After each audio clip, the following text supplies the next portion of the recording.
નવી સવારમાં આપનું હાર્દિક સ્વાગત કરીએ છીએ। આજે અમૃત દાદા એટલે કે અમૃત મોદી વિશે વાત કરવાના છીએ।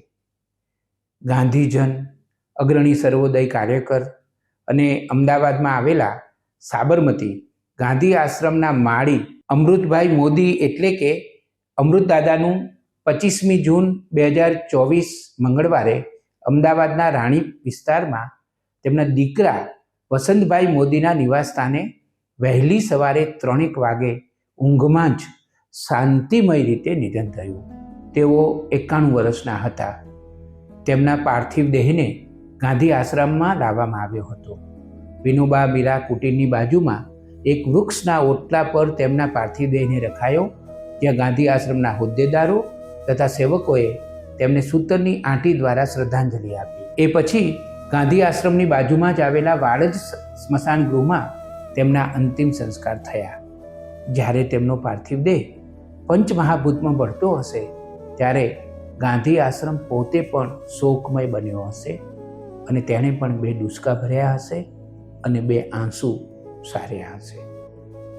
અમૃત મોદી એટલે કે અમૃત દાદા વર્ષોથી અમદાવાદ સ્થિત ગાંધી આશ્રમમાં ધૂણી ધખાવીને બેઠા હતા। ગાંધી આશ્રમને 100 વર્ષ થયા, તેમાં 50થી વધુ વર્ષ તો દાદાએ જ આશ્રમને સંભાળ્યો હતો।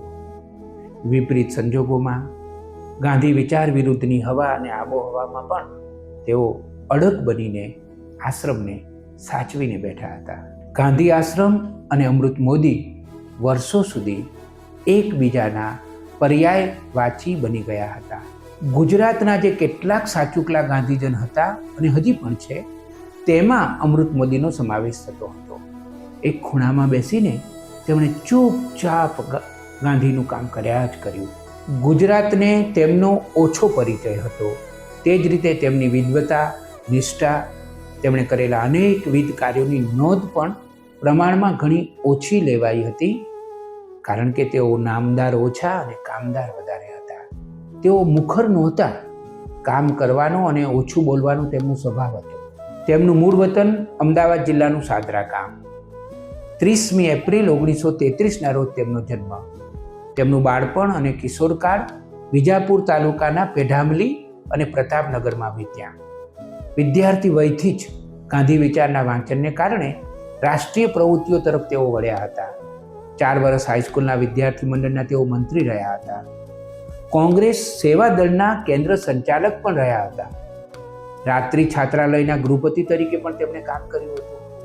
કિશોર હતા ત્યારે પ્રતાપનગરના સાર્વજનિક પુસ્તકાલયના ગ્રંથપાલ પણ બન્યા હતા। એ વખતે ભીતપત્રનો જમાનો હતો। અમૃતભાઈ નિયમિત ભીતપત્રનું લેખન કરતા।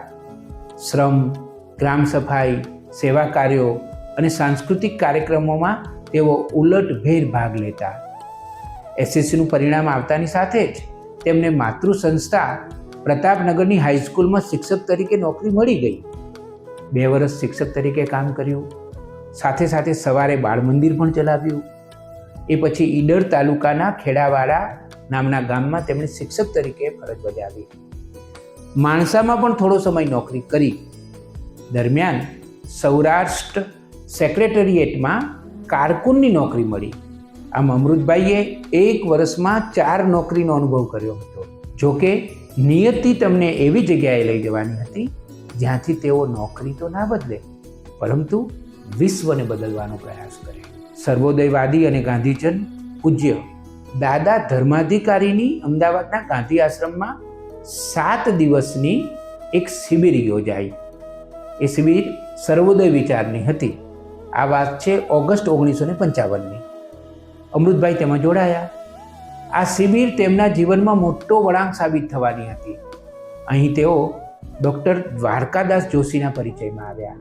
તેમનો પ્રેમ અને દાદા ધર્માધિકારીની શિબિરની પ્રેરણાથી તેમણે શિબિર વખતે જ ગાંધી આશ્રમમાંથી જ બેઠા બેઠા રાજકોટ રાજીનામું મોકલી આપ્યું। બસ એ રીતે અમૃત મોદીના જીવનનો નવો અધ્યાય શરૂ થયો। ડૉક્ટર જોશીના ઘરે રહીને મહેસાણા જિલ્લામાં ભૂદાનનું કાર્ય કર્યું।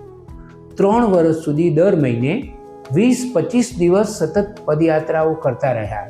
પૂજ્ય રવિશંકર દાદા, બોબલભાઈ મહેતા, જુગતરામ દવે અને અન્ય અગ્રણી ગાંધીજનોનો સંપર્ક થયો. 1959 સુધી ભૂદાન સંદર્ભે ખૂબ કામ થયું.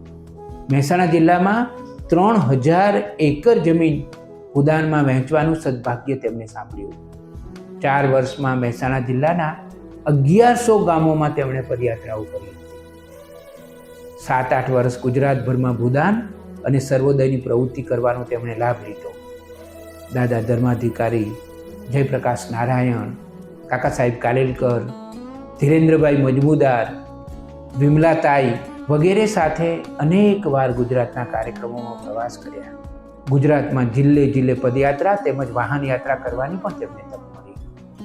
વિનોબાજીના રોજે રોજના પ્રવચનોની નોંધ લેવા માટે તથા તેનું રિપોર્ટિંગ કરવા માટે બિહાર અને બંગાળમાં તેમની સાથે 4 મહિના રહેવાની પણ તેમને તક મળી હતી. તેઓ ઉત્તમ રિપોર્ટર પણ હતા. 1959માં ગુજરાત સર્વોદય મંડળની રચના થઈ.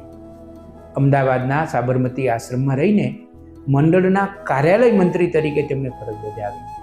એ પછી તો સર્વોદય મંડળનું મુખપત્ર ભૂમિપુત્ર કે જેનું કાર્યાલય વડોદરામાં ખસેડાયું હતું, ત્યાં અમૃતદાદા 1960માં વડોદરા ગયા. 1962થી 1969 સુધી સર્વોદય મંડળના સહમંત્રી તરીકે અને મંત્રી તરીકે તેમણે કાર્ય કર્યું હતું. અમૃતભાઈ ગાંધી વિચાર અને સર્વોદય પ્રવૃત્તિ સાથે એકરૂપ થઈ ગયા હતા. સર્વોદય મંડળની પ્રત્યક્ષ પ્રવૃત્તિમાં 14 વર્ષ લેખન અને સંપાદન કાર્ય તેમણે કર્યું હતું. તેમણે 10થી વધુ પુસ્તકોના અનુવાદ અને સંપાદનનું કામ પણ કર્યું હતું. વિચારપત્ર ભૂમિપુત્રમાં તેમણે 3 વર્ષ સુધી સહાયક સંપાદક અને 4 વર્ષ સુધી સંપાદક તરીકે પણ કામ કર્યું હતું. ભૂમિપુત્ર તથા અન્ય સામયિકોમાં તેમના લેખો અને વાર્તાઓના અનુવાદો નિયમિત રીતે છપાતા હતા. 12 વર્ષના લેખન તપને પરિણામે 300 જેટલી વાર્તાઓ અને 400 જેટલા લેખોના અનુવાદનો ફાલ નીપજ્યો હતો. તેમણે વિદ્યાર્થીઓ માટે મહર્ષિ વિનોબા અને મોટાઓ માટે યુગ પ્રવર્તક વિનોબા એ 2 જીવન ચરિત્રો લખ્યા હતા, જેની 1 લાખ નકલ પ્રકાશિત થઈ હતી. મરાઠી અને હિન્દીમાં તેનો અનુવાદ પણ થયો હતો. અમૃતદાદાએ 5 વર્ષ સર્વોદય પ્રેસ સર્વિસ પણ ચલાવી હતી. તેઓ 1974માં અમદાવાદમાં આવ્યા. પછી સામયિકોના સંપાદન કામનો વિશેષ અનુભવ તેમને મળ્યો. નવાઈ લાગે એવી વાત એ છે કે તેમણે એક સાથે 5 સામયિકોનું સંપાદન કર્યું હતું. ખાદી ગ્રામોદ્યોગ પ્રવૃત્તિનું મુખપત્ર ગ્રામ નિર્માણ, નશાબંધી વિભાગનું કલ્યાણ યાત્રા, અહિંસા વિચારનું હિંસા વિરોધ અને મહિલા વિષયક સ્ત્રી જીવન તથા સદવિચાર પરિવારનું સુવિચાર, આ તમામ સામયિકોનું તેમણે 10 વર્ષ સંપાદન કર્યું હતું. આ રીતે તેમણે ગુજરાતી પત્રકારત્વમાં પણ નોંધપાત્ર અને માતબર પ્રદાન કર્યું હતું. 1 જુલાઈ 1974થી તેમણે સાબરમતી આશ્રમના ગાંધી સંગ્રહાલયના વ્યવસ્થાપક તરીકે કામ શરૂ કર્યું. વ્યવસ્થા અને વહીવટી કાર્યો માટે ગાંધીજીના પત્રો અને લખાણોના સંગ્રહ વિભાગની કામગીરી પણ તેમણે સંભાળી હતી. તેમના સમયકાળમાં આર્કવાઇઝનું મજબૂત કામ થયું હતું. સમગ્ર વિશ્વમાંથી આવતા ગાંધી વિચારના અભ્યાસીઓ, પુસ્તકોના લેખકો, પીએચડી કરતા વિદ્યાર્થીઓ, સંશોધકોને ગાંધીજીની સામગ્રી શોધી આપવામાં તેઓ સતત સહયોગ કરતા હતા. સાબરમતી આશ્રમની આશરે 5 દાયકાથી વધુ સમયની કામગીરી દરમિયાન દેશ દુનિયાના અનેક મહેમાનો અને મુલાકાતીઓને તેમણે આશ્રમનો પરિચય કરાવ્યો હતો. તેમણે ગાંધીજી સંબંધી વિવિધ કાર્યક્રમોનું આયોજન કર્યું હતું. અમૃત મોદીએ આખું જીવન સમાજને ચરણે ધર્યું હતું. ગાંધી અને વિનોબાના વિચારોને તેમણે જીવનમાં ઉતાર્યા હતા. ગાંધી આશ્રમ વિશ્વની પવિત્ર ગણાતી જૂજ જગ્યાઓ પૈકીની એક જગ્યા છે.